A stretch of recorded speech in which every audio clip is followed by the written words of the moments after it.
What's going on, YouTube? JT is Reborn here, and welcome back to another edition of my DC comic reviews. And in this video, we're going to be talking about Batgirl, issue number 2, Sins of the Mother. Dun, dun, dun, dun.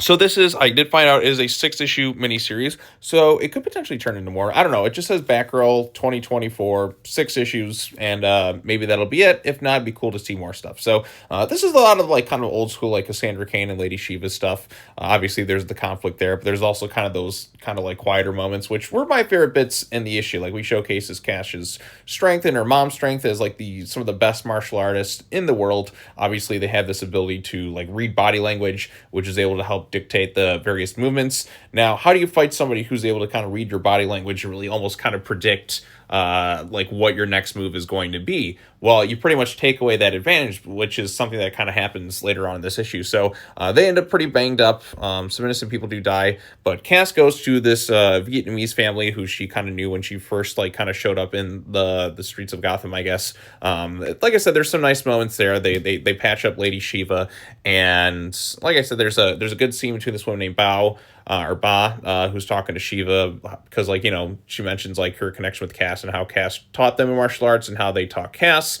always there to kind of protect them. They're almost kind of like a surrogate family, but she's also kind of giving her motherly advice. And you know, it could go in the direction where Shiva starts to turn a little bit more of a new leaf of sorts. But again, it's just kind of those bits there where she was kind of given a chance to talk to somebody and has a bit of time to reflect. We also find out more about these monk characters, and they basically have been ingesting the dust from Dune, I guess, which gives them the blue eyes and all these crazy abilities, and they're kind of coming after everyone. So they do attack the shop, and it seems like the old lady who was there conversing with Shiva is kind of taken out of the picture, potentially dead, and Cassandra's ability has basically been handicapped as a result of this really dangerous fighter who's able to kind of like do something to her. So now she can't utilize her advantage she has. I don't know if she's blinded or something, because she has kind of like these like bruised up, like she's just like everything's just kind of gone dark.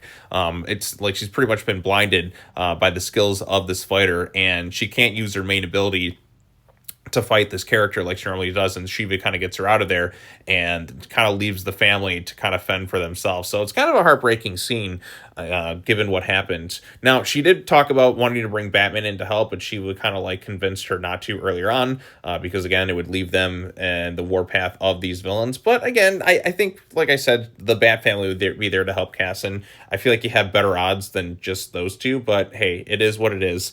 And this villain is just kind of there like, okay, now where do they go to? Because this villain is after Shiva and now Cass in conjunction with each other. So I thought it was a pretty solid issue. I like the conversation most of all between Shiva and this older lady who's kind of taken Cass in, or is just kind of a friend, family type ally of sorts, and just kind of the conversations about being a mother and Shiva's complicated relationship with Cass. I think, like I said, there's some good stuff in there, and two, you get to showcase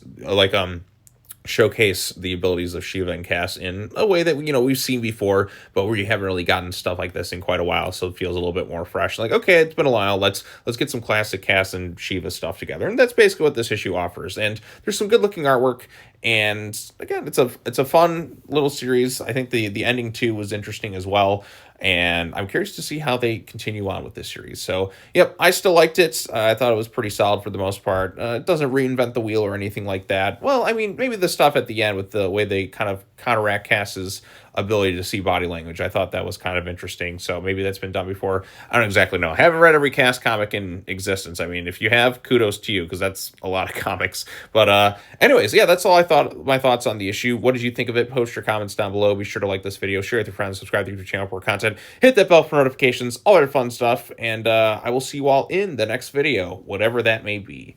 Peace out.